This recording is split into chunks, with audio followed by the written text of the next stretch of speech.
Mate 20 Pro heated remove the back glass.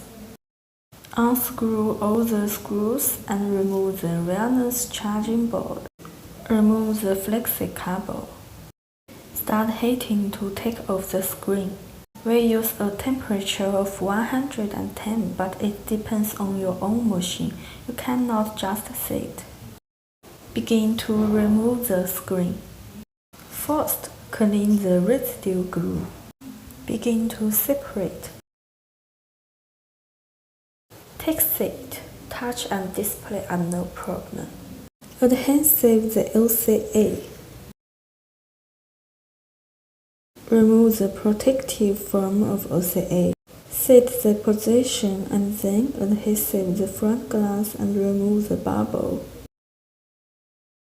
Put on the waterproof front adhesive. Install the wireless charging board. And screw all the screws and glue. Take seat, touch works well.